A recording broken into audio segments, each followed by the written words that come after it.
Estamos presentando el programa Garantías Ambientales. El tema que hoy trataremos será la explotación de la mina a cielo abierto de oro, Las Cruzitas, en el cantón de San Carlos.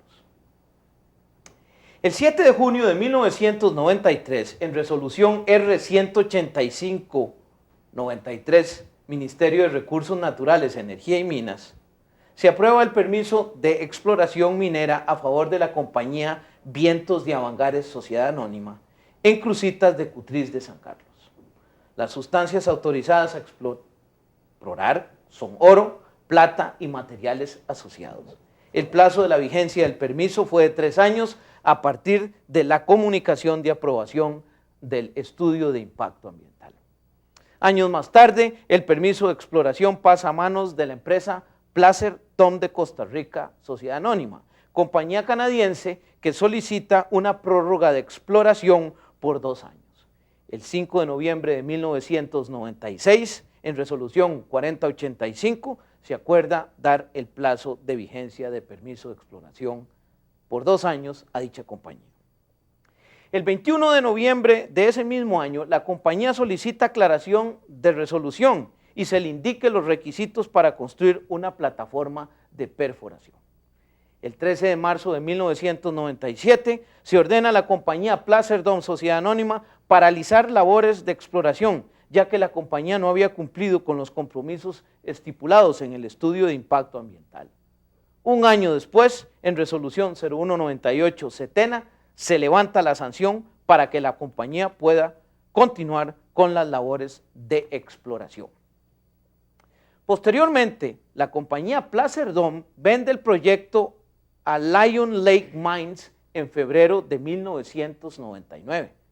Sin embargo, Placer Dome, a pesar de la venta, mantiene una relación económica con la nueva compañía. En este juego de compraventa, los accionistas acuerdan vender posteriormente el proyecto a la compañía Vanessa Ventures Incorporation, otra transnacional canadiense.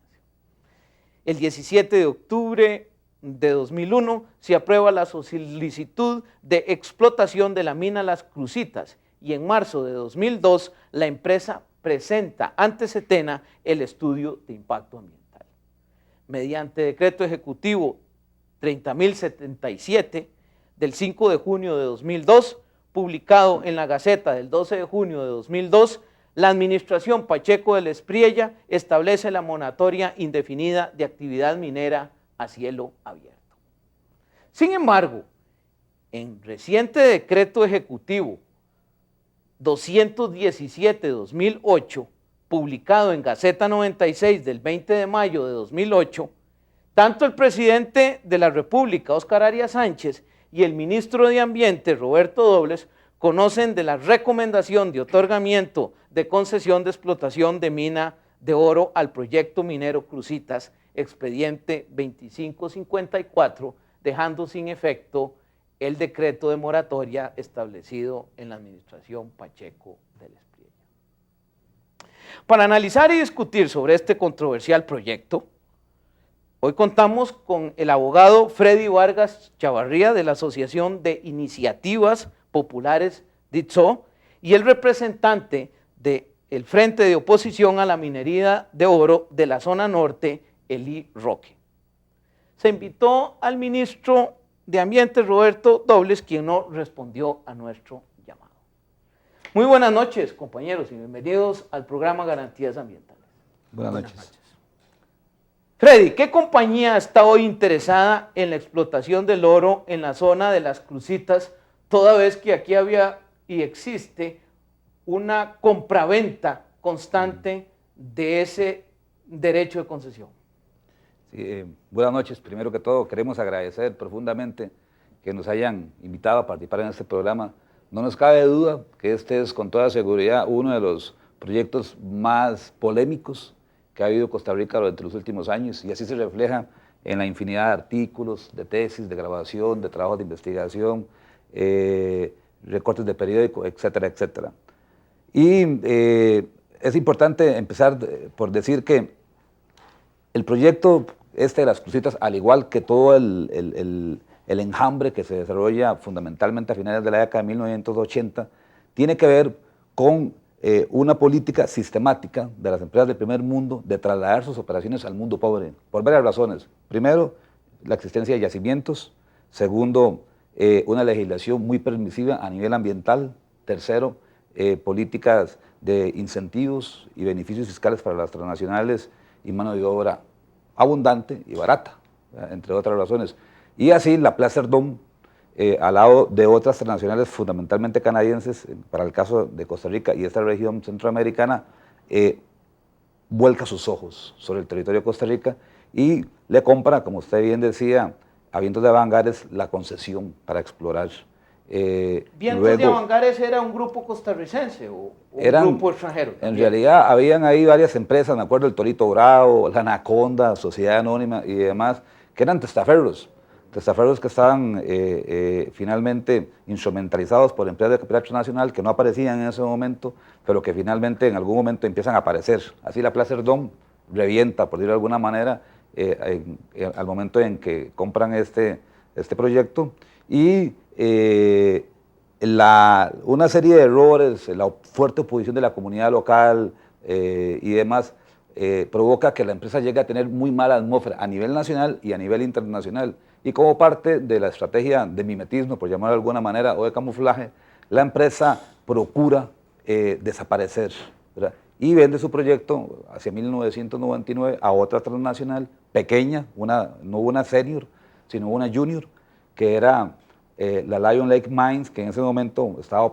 empezando a operar una mina en la pita de Chomes, la mina Beta Vargas, que luego deja abandonada de la manera más irresponsable, y se la venden entonces a la Lion Lake en una especie de acuerdo donde la empresa seguía manteniendo sus intereses, puesto que parte del pago iba a ser mediante la retribución que le hiciera la empresa Lion Lake según las ganancias que fuera obteniendo.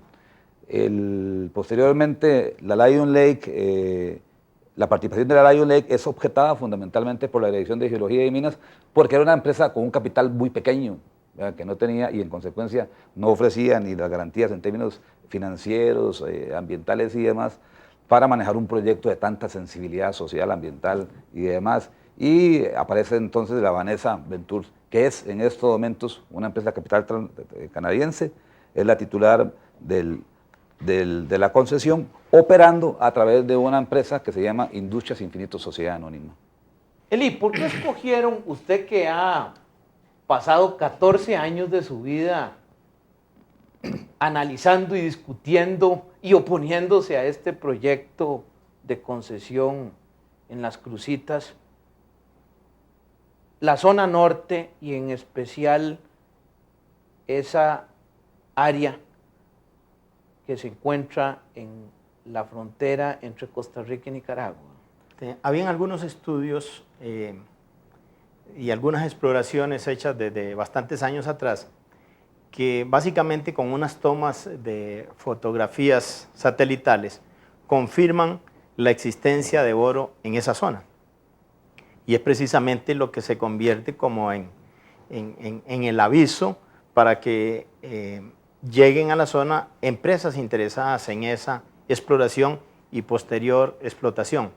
Realmente, desde el punto de vista ambiental, es una zona muy cercana al río San Juan, actualmente donde se trata de ubicar el centro de operación de la mina, es a escasamente 3 kilómetros del río San Juan, en unas áreas protegidas por convenios binacionales con Nicaragua, concretamente el convenio CIAPAZ, Sistema de Áreas Protegidas para la Paz. Y bueno, se da porque se confirma por algunas fotografías de satélites y investigaciones de la NASA la existencia de mineral. De un importante yacimiento. De una importante concentración de mineral de manera diseminado a lo largo de una gran extensión. Es decir, no se trata de un oro altamente concentrado en una parte en concreto, sino que es la diseminación del oro en grandes extensiones de tierra.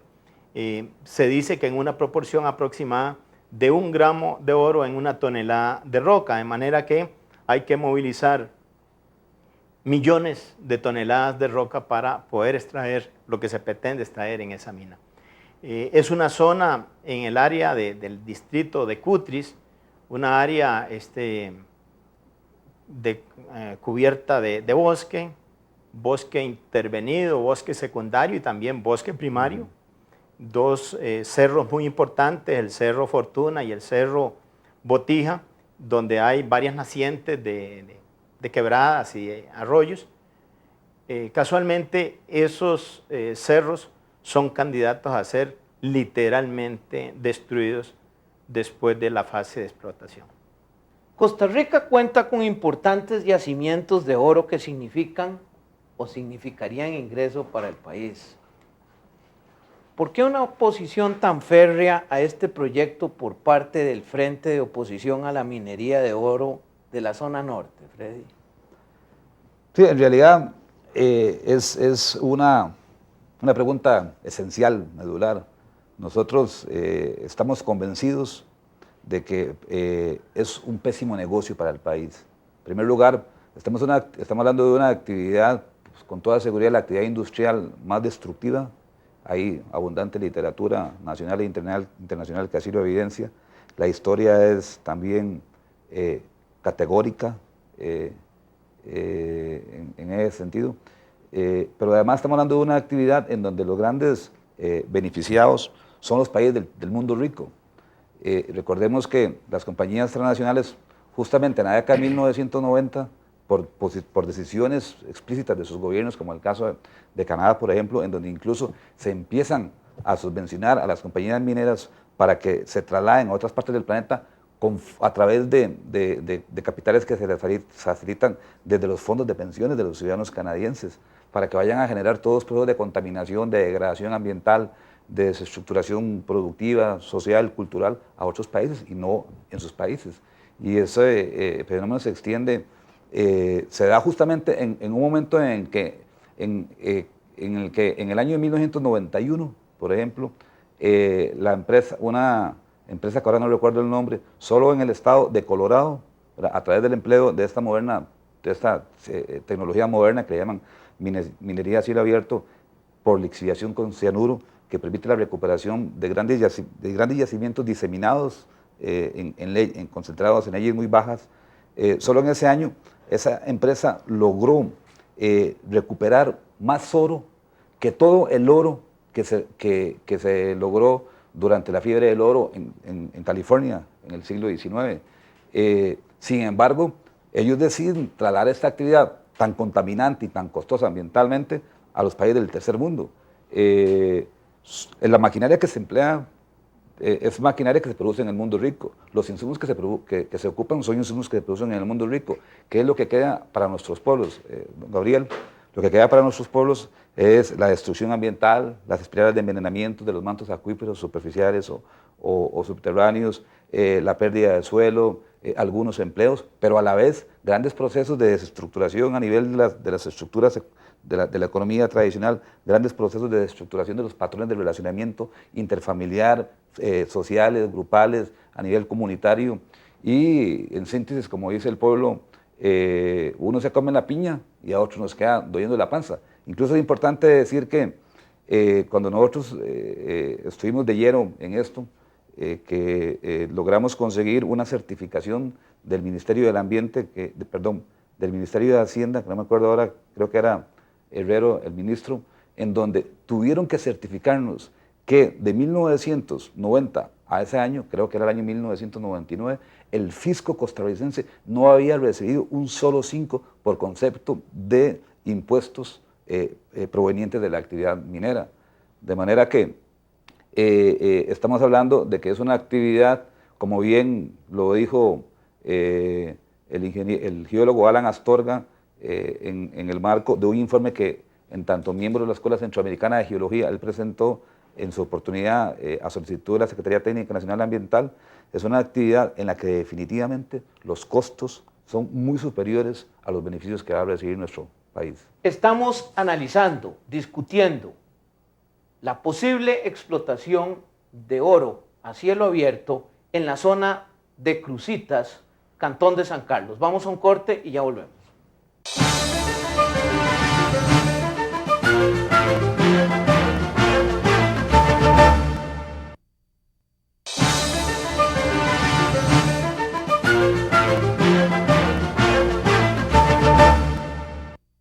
Una de las explotaciones más controversiales en el mundo entero es la minería a cielo abierto para la extracción de oro y otros minerales.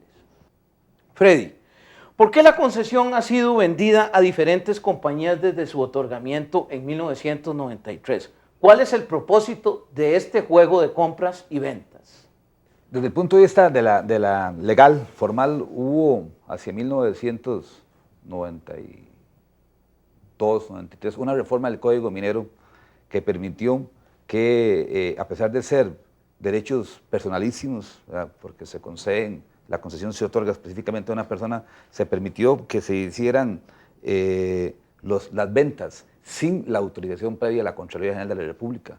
Hasta ese momento, toda venta de permisos para explorar o de concesiones para explotar necesitaban el visto bueno previo por parte de la Contraloría General de la República, ¿verdad?, porque estaba por medio un bien de dominio público, un bien de manial, entre otras cosas. Sin embargo, a partir de esa reforma, para allanar el camino de todas estas bienes que habían llegado al de país, dominio público son bienes que pertenecen al Estado. Al Estado y a todos, digamos, los costarricenses por extensión.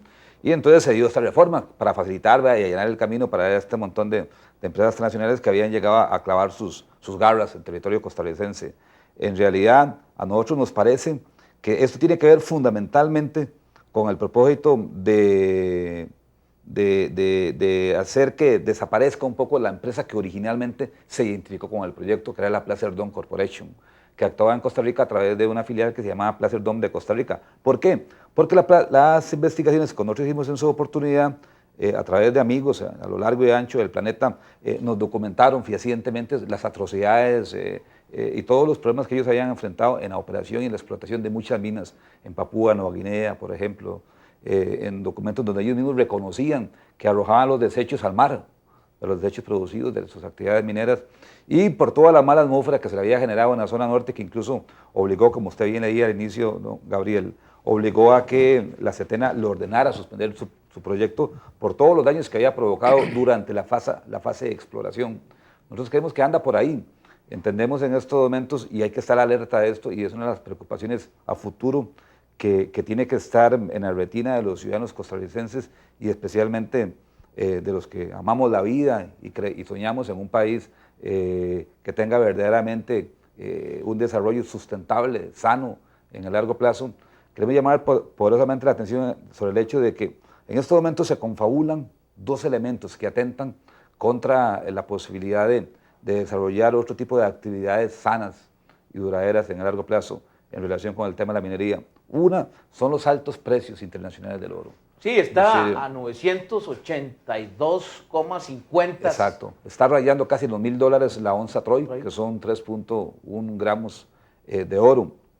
Y tiene que ver, de manera que se va a sostener, tiene que ver con la crisis de la economía gringa en su conjunto, que no es solo el tema de la burbuja inmobiliaria, sino que es más profundo, es más estructural, tiene que ver con su depresión del mercado interno, tiene que ver, bueno, con todo ese montón de elementos, tiene que ver... Sí, son las crisis capitalistas muy conocidas de toda la historia. Sí, que son cíclicas y estructurales al capitalismo. Exactamente. ¿Sí? Por su carácter anárquico, caótico, etc. Y más en estos tiempos de neoliberalismo, donde el mercado lo decide todo, y los gobiernos como el nuestro se repliegan y dejan que esa mano invisible que hablaban a Smith se nos meta entre el bolsillo y nos saque y nos quite el agua, nos quite el bosque, nos quite los recursos esenciales para asegurar la reproducción de la vida nuestra y de las futuras generaciones, que tal vez lo más jodido. Entonces decía que tiene que ver con la situación y entonces en donde el oro se ha convertido en la principal mercancía de refugio, donde los inversionistas van a invertir, ¿verdad?,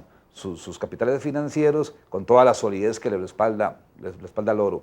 Eso, sumado al hecho de que el gobierno de Costa, la actual administración de Oscar Arias, ¿verdad?, que lejos de ser coherente con esa política que ha proclamado de paz con la naturaleza, parece más bien haberle declarado la guerra a la naturaleza y anunciar la muerte de la naturaleza, que lamentablemente pareciera que en vez de ser el garante de los intereses públicos a que está llamado por mandato de la Constitución Política y de todo el ordenamiento jurídico nacional, pareciera y se comporta en la práctica como un defensor de los inversionistas extranjeros, además de las inversiones propias de la familia de él, del Grupo Sama y de los socios que ellos tienen ahí, y generando todo suerte de beneficios. Y uno puede verlo, lamentablemente, alrededor de las disputas que hay por el problema del agua en Sardinal, el problema del agua alrededor del Braulio Carrillo en Barba, las piñeras con toda esa voracidad que se está engullendo a comunidades enteras, a pueblos enteros y demás. Y entonces digo que la confabulación y la convergencia de los dos elementos atentan con qué, atentan con que en Costa Rica se pueda generar un enjambre, es decir, un enjambre de minas, incluso la misma empresa Industrias Infinito solicitó la suspensión de las actividades de exploración en el expediente 7349, que es el de Conchudita, donde hay un yacimiento, no tal vez de la misma magnitud que el de las Crucitas, que ellos lo estiman en estos momentos alrededor de las 600.000 onzas, según y donde dicen que lo quieren suspender en estos momentos esperando a los resultados de la actividad de explotación, donde desde luego si les va bien van a ir a activar ese otro yacimiento y con toda seguridad otras empresas que han desarrollado actividades en Costa Rica, porque la minería en Costa Rica no es de ahora. El primer ciclo minero se veía en este país alrededor de 1820 a 1840. Viene el segundo ciclo, que es el que gira alrededor de Avangares, que se extiende de 1880 hasta la depresión de los 30, en donde Minor Keith, ese siniestro personaje, digo yo, era el que manejaba todos los proyectos estos que alrededor de una empresa que se llamaba la Avangares Gold Fields, con sede en Londres. Eli, ¿cuál de esas compañías es la que aportó mayor capital y de dónde proviene ese capital? Las compañías que se han sucedido una y otra en la zona norte, nosotros consideramos que el cambio de nombre es una cuestión de imagen. En el fondo es el mismo capital transnacional, fundamentalmente capital canadiense, el que ha estado ahí.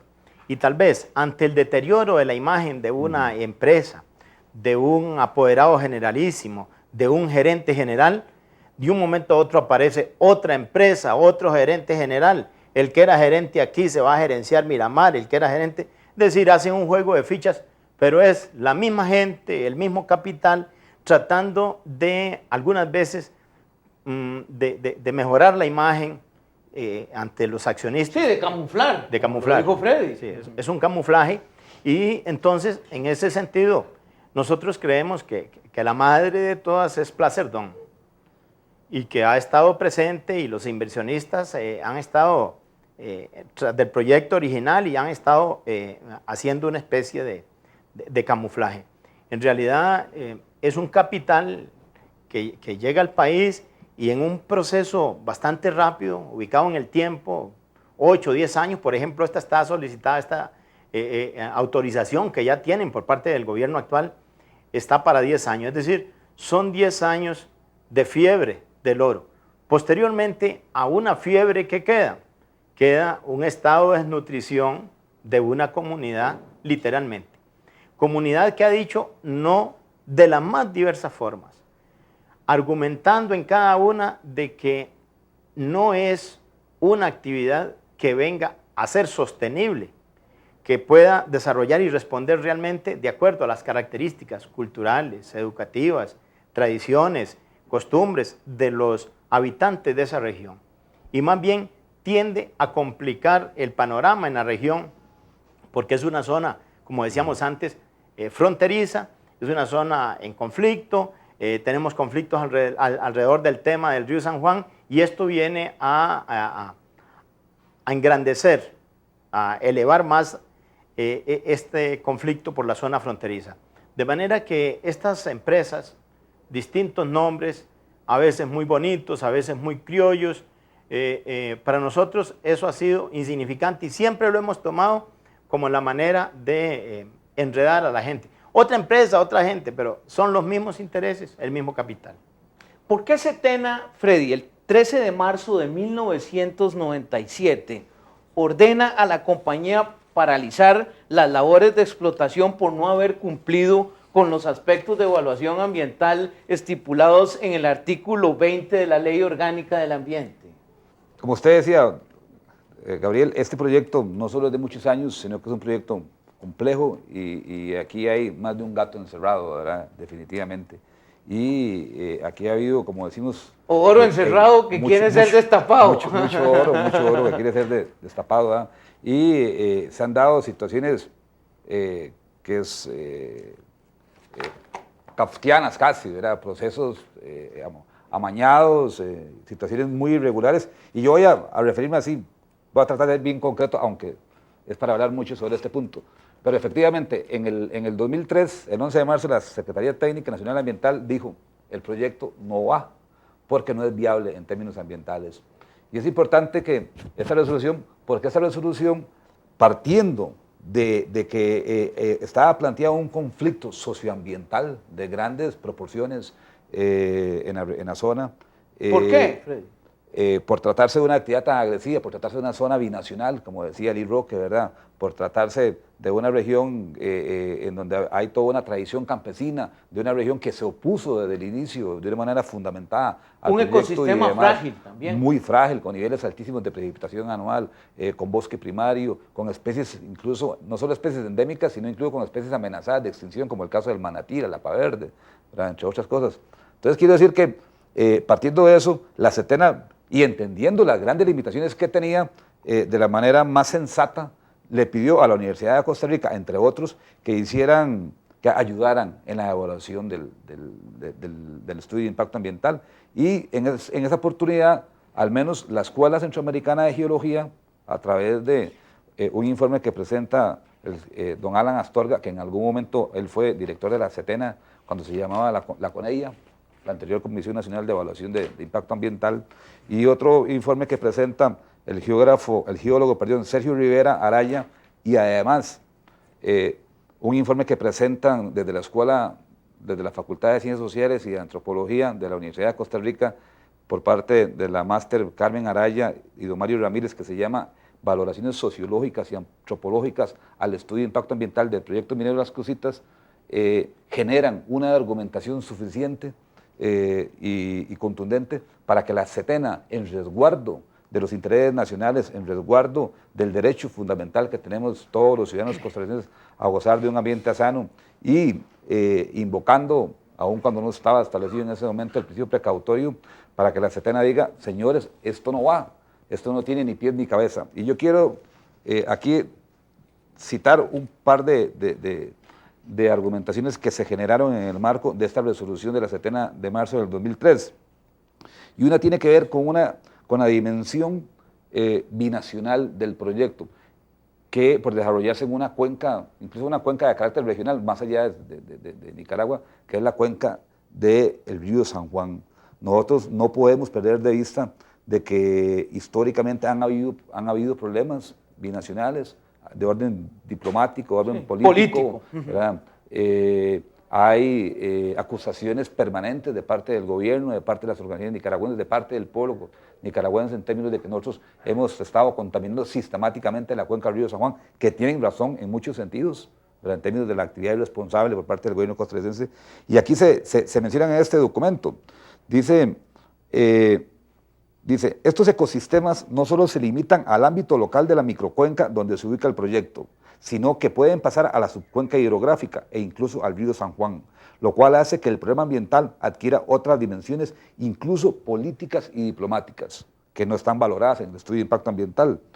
Pero además se señala por ahí de que el estudio de impacto ambiental que se presenta es parcial, carece de un enfoque integral, y textualmente en la página 7 de esa resolución se dice: el área de influencia del proyecto circunscribe el estudio socioeconómico únicamente a comunidades dispersas cercanas al área del proyecto, Copevega, Cutis, Pocosol. Sin embargo, el área de influencia debe incluir territorio nicaragüense, el cantón de San Carlos, y tener en cuenta la vocación costarricense y la política nicaragüense en la gestión sobre el ambiente y el desarrollo sostenido. Estamos discutiendo, analizando el proyecto de minería a cielo abierto en la zona de Las Cruzitas, Cantón de San Carlos. Vamos a un corte y ya volvemos.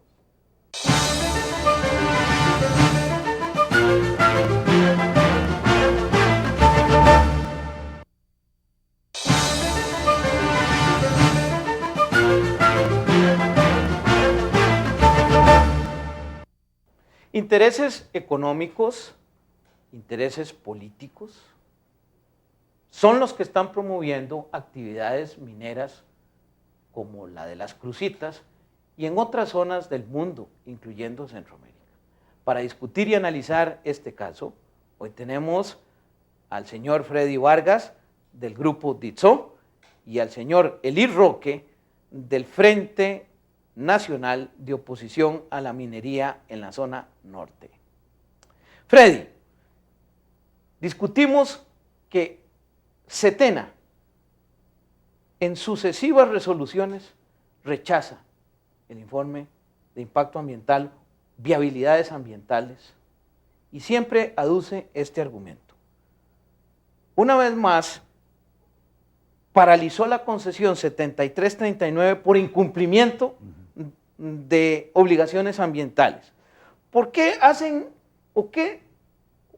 ¿Cuál es el propósito de reiterar una y otra vez estas obligaciones de índole ambiental? Sí, como usted dice, Gabriel, la actividad es perniciosa, por definición. Se trata de la explotación de un recurso que en el acto de su aprovechamiento se agota. Sacamos el oro y una vez que sacó el oro, el recurso se agotó y la actividad se viene al suelo, ¿verdad? Y es una actividad, además, digamos, de alto impacto. La Setena ha tratado, como decimos aquí popularmente, de hacerle el cachetito a las empresas que han estado desarrollando el proyecto y se han dado bailándose de resolución en resolución. Nosotros creemos que definitivamente es una irresponsabilidad de la Secretaría Técnica Nacional Ambiental de haber aprobado esto, porque la verdad es que no tienen la capacidad institucional, ni los recursos humanos, ni la experiencia, ni el bagaje. Incluso la Sala Constitucional, con ocasión de un recurso de amparo que fue declarado con lugar, ordenó anular una de las concesiones que habían sido otorgadas para la explotación de hidrocarburos en el Atlántico, sobre el convencimiento de parte de los magistrados de la Sala Constitucional de que la Setena no tenía las condiciones ni el recurso humano suficiente para garantizar al pueblo de Costa Rica que ese proyecto iba a ser realmente monitoreado y evaluado adecuadamente. Y la Sala Constitucional lo hace y con fundamento en un estudio o un informe que presentó la Contraloría General de la República, donde el resguardo de ese patrimonio nacional se abocó a estudiar cuáles eran las condiciones del órgano que en Costa Rica es el llamado a asegurar que los proyectos productivos se armonicen con el ambiente y su reproducción. En resolución R569-2003 del Ministerio del Ambiente, el ministro acoge el recurso de apelación de la compañía y anula la resolución que había rechazado el informe de impacto ambiental. ¿Por qué si en la administración Pacheco del Espriella, de la cual ese ministro formó parte del gabinete, y se declaró la moratoria contra la minería a cielo abierto, ese mismo ministro otorgó la viabilidad ambiental? Eli. Mire, aquí ocurre una situación de la cual hay que tener claridad. En estos intermedios, entre una posición a veces duditativa, a veces de negación y a veces de aprobación por parte de Setena hacia los estudios de impacto ambiental, a menudo median presiones políticas, presiones diplomáticas y amenazas directas. Entre el rechazo que inicialmente hizo Setena y el cambio de posición posterior, medió la amenaza de demandar al país con una indemnización de cerca de 500 millones de dólares. Es decir, que estas empresas juegan en todos los planos. Juegan en el plano del respeto a las leyes, si les es posible de esa manera. Si no, juegan en el plano del manejo del lobby político entre países, de país a país. Y ya también juegan en el plano de la amenaza directa de decirle a un país, bueno, o nos dejan trabajar o nos pagan la indemnización. De hecho, para muchas de estas empresas ha sido mucho más rentable cobrar indemnizaciones que desarrollar los proyectos. Ellos también juegan en ese plano.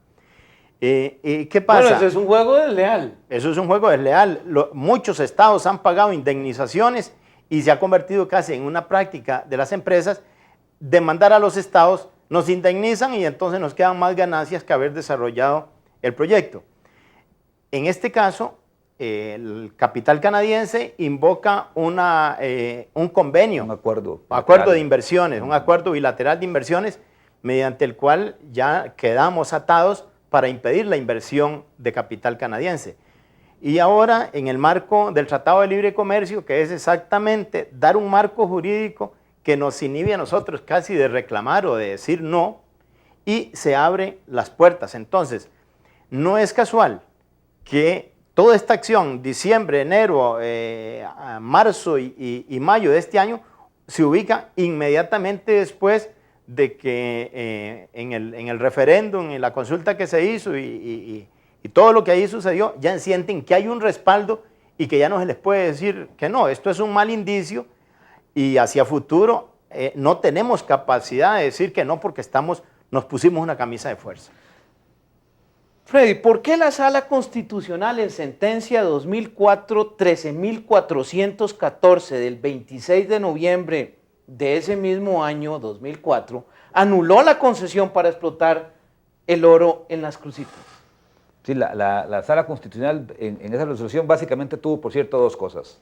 Una, que la Dirección de Geología y Minas del MINADE había otorgado la concesión para explotar sin haber contado con la presentación previa de un estudio de impacto ambiental, y eso amenazaba entonces el derecho a un ambiente sano del que habla el artículo 50. Pero además la Sala dijo que no había habido consulta, o sea, y un proyecto con estas características, donde había además tanta oposición, ¿cómo no iba a ser consultado? Entonces la Sala consulta dijo, popular, aquí, ¿se refiere usted? Sí, señor. Aquí hubo nulidad, ¿verdad? Hubo vicios, se lesionó garantías constitucionales y es nula. Ahora, Eli, ¿por qué en resolución 3638-2005 del 12 de diciembre de 2005, Setena aprueba el EIA condicionado al nombramiento de un regente ambiental, rendir garantía y otorgar una declaración jurada de cumplimiento? ¿Cuáles son las razones de estas contradicciones jurídico-administrativas? Mire, nosotros esa resolución de Setena nos pareció risible. Pedir una declaración jurada, nombrar un regente, son cosas, es prácticamente como para decir, vea que le estamos pidiendo requisitos, pero son requisitos que los podía cumplir la empresa fácilmente. Era como para exhibirse ante la opinión pública, ante los sectores que nos oponemos, de decirle, vea que les estamos exigiendo requisitos que cumplan. Pero ya estaba incubándose una decisión de decir sí. Los detuvo un tiempo la existencia del decreto de moratoria firmado por el presidente Pacheco, pero que posteriormente ha sido ya en la práctica derogado por haber dado la concesión. Entonces nos parece que Setena también jugó un poco de dar la imagen de que se le estaban pidiendo más requisitos, pero unos requisitos que son risorios. Si ya de por sí el Código Minero es muy permisivo en las cláusulas, cánones y otros requisitos que pide, ya además la Setena ya estaba en una posición de dar el permiso por distintas razones. A pesar de que la Sala Constitucional había rechazado la viabilidad ambiental. Bueno, nosotros actualmente en el estado de la lucha y de la oposición que nos encontramos, creemos que existe, que está pendiente de resolver esa contradicción de tipo jurídica. Como existiendo un rechazo, una anulación de la Sala Constitucional, la Setena prosigue dando permisos sin haber además resuelto otros recursos de amparo que están de por medio. Freddy, ¿cuántas hectáreas pretende explotar la compañía y cuántas onzas por hectárea se pretenden extraer por año? Que no se ha mencionado, que es importante, el estudio de impacto ambiental que se aprueba en el año 2005, ¿verdad? En diciembre del 2005, correspondía a una versión que se hizo en un momento en donde el precio internacional del oro andaba renco, 360 la onza, por ahí y demás. Y la empresa dice, ¿verdad? En ese momento, que es una práctica sistemática de estas corporaciones, mentir y engañar a la gente, dice, que por aquí lo tengo, dice que ellos, como son muy respetuosos del ambiente y como procuran desarrollar proyectos que sean amigables con el ambiente y demás, van a presentar entonces un proyectito que se van a quedar con la explotación superficial, con la saprolita, y entonces van a impactar de manera directa en el área mineralizada. Saprolita quiere decir Si las capas superficial, donde superficial. está el oro, ¿verdad? Entonces, que el área de minado va a ser 164 hectáreas, creo, y en donde la extracción va a ser a una profundidad promedio de 15 metros, donde digamos que es más jamón, es más barato, ¿verdad? Entrarle, y la roca dura no la van a tocar. Entonces ellos dicen, en este documento que está por acá, que corresponde a una de las revistas que ellos sacan, Cruzitas Informa, Boletín Informativo, año número 2, octubre del 2002, donde ellos dicen, no sé si se podrá acercar la cámara, donde ellos dicen, no utilizaremos explosivos, extracción será superficial. Y entonces dicen, en Industrias Infinito tenemos como misión operar proyectos mineros que generen el menor impacto ambiental, y por esa razón el proyecto Cruzitas ha sido diseñado como un proyecto de extracción superficial. Eso es mentira, por favor. Ellos plantean el proyecto originalmente en esos términos porque no es rentable entrarle a la roca dura, porque se requiere tecnología adicional. Es un ¿verdad? problema beneficio-costo. Es un problema exactamente de ese orden. Y la empresa miente, como ha mentido alrededor de muchos otros elementos. Entonces ellos, cuando el precio aumenta, entonces ellos se les encienden sus ojos, ¿verdad? Y se percatan de que debajo de esa saprolita está la roca dura, y que la roca dura tiene concentraciones, parece que idénticas en términos de la ley. Y entonces que hay que meterle a la roca dura. Y presentan en diciembre del año 2007 una nueva versión del proyecto, en donde fundamentalmente tiene tres elementos, tres diferencias. Primero, la profundidad no va a ser ya una profundidad de 15 metros, sino que va a ser una profundidad promedio de 75 metros. ¿Verdad? Para llegarle a esa roca y para poder pasar a la molienda y demás, van a ocupar entonces voladuras, explosivos y una maquinaria de grandes proporciones y grandes dimensiones. Segundo, el área de impacto directo, el área a minarse, donde se va a sacar la roca, ¿verdad? Con preñada del oro, ya no van a ser entonces 160 hectáreas, 164 creo que es el inicio, sino que van a ser 50, se va a reducir, pero la profundidad va a ser muchísimo mayor. Y otra diferencia es que van a usar, que está en negociación, ya no van a usar diésel y gasolina para operar el proyecto, sino que va a ser mediante la venta va a ser electricidad, que está en negociaciones en estos momentos con Copelesca. Y el gobierno en febrero, de una manera muy diligente, como decía Eli, que llama poderosamente la atención, les dice, señores, está aprobado la nueva versión y la evaluación de impacto ambiental que han presentado. Y don Gabriel, y no notifican ni a la Municipalidad de San Carlos, no notifican a la Diócesis de Ciudad Quesada, no notifican al Frente de Oposición a la Minería, no notifican a nadie. Y uno se pregunta, a propósito de las incongruencias y las inconsistencias que usted señalaba hace un rato, ¿cómo entender yo como abogado que me enseñaron durante 5 o 6 años en la Universidad de Costa Rica que las leyes están para ser respetadas y cumplidas, y que un principio fundamental es el principio de legalidad que obliga a la administración a actuar tal como el ordenamiento la habilita para hacerlo? Y en este caso resulta que en la resolución de octubre del 2003 que don Ali Roque nos mencionaba, estando de ministro Carlos Manuel Rodríguez, se anula la resolución en donde se rechazó el estudio de impacto ambiental porque la CETENA había dejado de publicar la presentación del estudio de impacto ambiental, y ahora la CETENA dice, la CETENA avala la modificación, avala la dimensión ambiental de la modificación, a pesar de que no se le notificó a nadie se le tomó en cuenta, a nadie se le notificó, ni a la misma Municipalidad de San Carlos. Y entonces uno dice, bueno, por favor, si es bueno para la gansa, es bueno para el ganso. Y aquí hay evidentemente un manejo absolutamente sesgado, amañado, tendencioso, imparcial, que lo que refleja es la política sistemática de esta administración de favorecer al gran capital transnacional por encima de las aspiraciones de justicia, de sostenibilidad, de bienestar del pueblo costarricense. Estamos analizando, discutiendo el controversial proyecto de mina a cielo abierto en la zona de Las Cruzitas, distrito Cutris, cantón de San Carlos. Vamos a un corte y ya volvemos.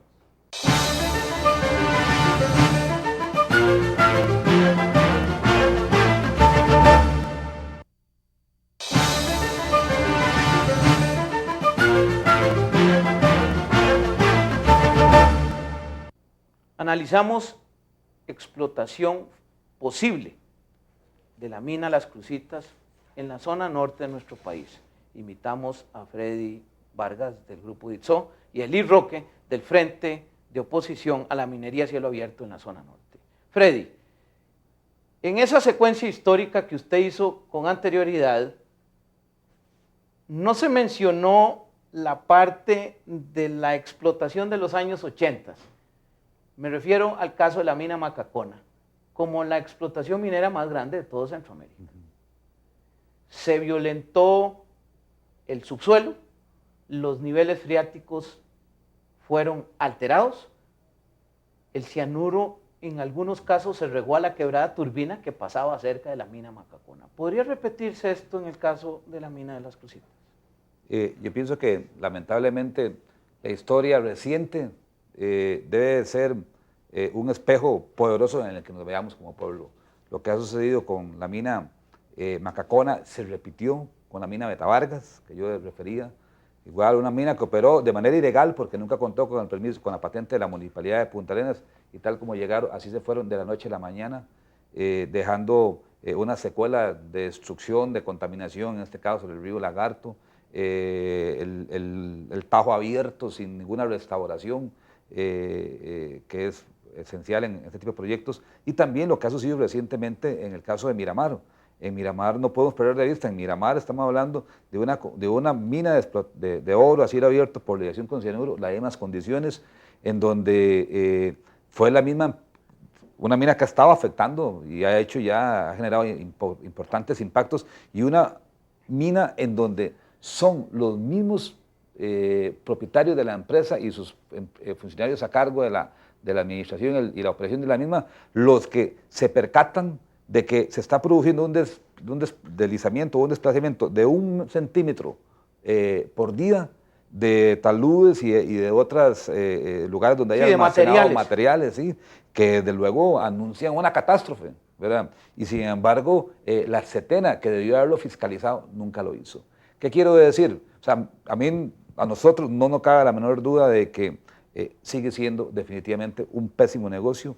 El Estado costarricense no tiene las condiciones y ojalá que el pueblo costarricense y particularmente las comunidades de la zona norte tengamos la entereza para detener este nefasto proyecto, porque las consecuencias en términos ambientales, en términos diplomáticos y políticos y culturales de un eventual desastre en una zona que es posiblemente la zona de mayor precipitación anual en este país, en una zona donde existen amenazas sísmicas, como lo ha reconocido la misma empresa consultora de PAT y demás, son elementos que favorecen la producción de un desastre. Y ni qué decir, Gabriel, sobre la cuestión económica, que otra vez nos siguen metiendo cuento y nos siguen asustando, al igual que lo hicieron con el tema del TLC, donde llegaron a ofrecer a familias enteras viviendas, a ofrecerles bonos, donde llegaron a asustar a los trabajadores y demás, cuando nos dijeron y trataron de convencernos como pueblo de que con la aprobación del Tratado de Libre Comercio y todas las políticas propias del libre cambismo y demás, íbamos a tener más oferta de granos, íbamos a tener mejor calidad de granos, íbamos a tener además mejores precios, y la realidad nos demuestra otra cosa. El 20 de mayo de 2008, la semana anterior a este programa, el presidente de la República y el ministro del Ambiente publican en el diario oficial La Gaceta el decreto ejecutivo 217-2008, MINAE, donde se conoce la recomendación de concesión de explotación de mina de oro al proyecto minero Cruzitas, expediente 2594, como lo anunciamos al inicio de este programa. ¿Considera usted que este decreto es acorde con la declaración de paz a la naturaleza emitida por la administración Araya Sánchez, Eli? Ese decreto y esa fecha deberíamos de recordarla como el Día de Vergüenza Nacional. Como después de declarar internacionalmente paz con la naturaleza, conservación del recurso hídrico y de los recursos naturales en general, se firma la concesión. El Día Internacional de la Tierra se anuncia, el Año Internacional del Planeta Tierra, además, se anuncia la derogatoria de un decreto que daba moratoria a la minería de oro a cielo abierto, que es la actividad industrial más contaminante. Entonces es el Día de la Vergüenza Nacional, es el decreto de la vergüenza nacional y contradice sin lugar a dudas todo el discurso de ecologismo, de ecologista, de conservacionismo, de ambientalista que el gobierno trata de vender. Pero nosotros hemos dicho que la actual administración está empeñada en uno y otro caso, hoy y mañana también, en ignorar la voluntad de las comunidades. Vemos a la fuerza pública reprimiendo a la gente de Paquera cuando la gente de Paquera defiende la concesión de la naviera. Es decir, el gobierno en favor de la transnacional. En Sardinal vemos al gobierno en favor de las transnacionales del turismo reprimiendo a la comunidad. Es decir, no hay ocasión en que el gobierno no aparezca defendiendo los intereses que no son los intereses nacionales, que no son los intereses de las comunidades, sino que son los intereses foráneos, los intereses de las transnacionales. Dice en la Constitución política que la soberanía reside en el pueblo. Además, cuando ese pueblo se lanza a la calle, da a conocer su posición, debe ser tomada en cuenta, y esa es la soberanía del pueblo, que está siendo ignorada en todos sus extremos, y creemos que ahí lo que se maneja son elevados intereses económicos a mucha gente que está en el gobierno actual. Finalmente, Freddy, desde un punto de vista beneficio-costo, conceptos ecológico-económicos que hoy están en el tapete internacional, donde se considera y se le da un valor al servicio ambiental.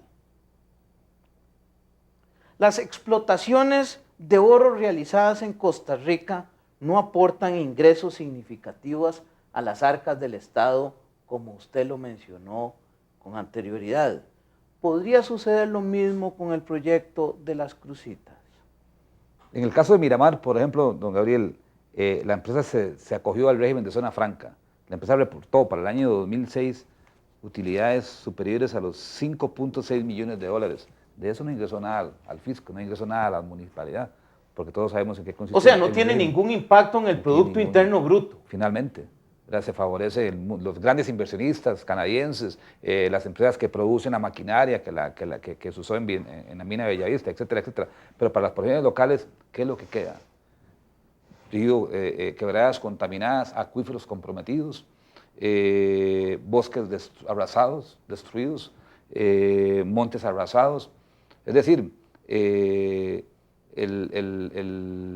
la ecuación arroja finalmente un saldo absolutamente negativo para nuestros pueblos, porque además estamos hablando de que la explotación de ese recurso, en este caso el oro, necesariamente supone la destrucción de un montón de recursos que están asociados: agua, bosque, suelo, aire, biodiversidad, etcétera, etcétera.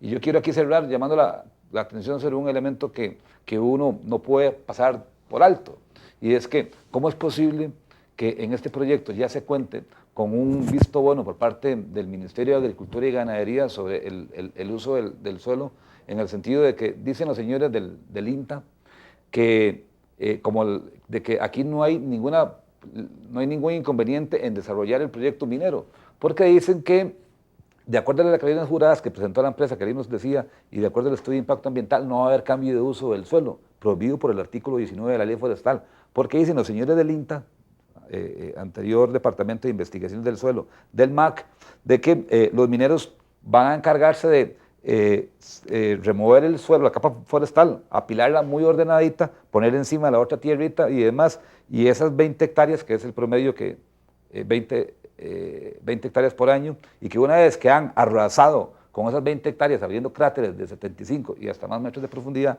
van a devolver todo a su estado original. Cuando se sabe que el suelo en las zonas tropicales, la capa orgánica es sumamente superficial. Claro. Y entonces, si las autoridades responsables y demás nos salen con ese tipo de argumentos que son absolutamente falaces, irrisibles, como dice el dicho popular, de que nos agarren confesados.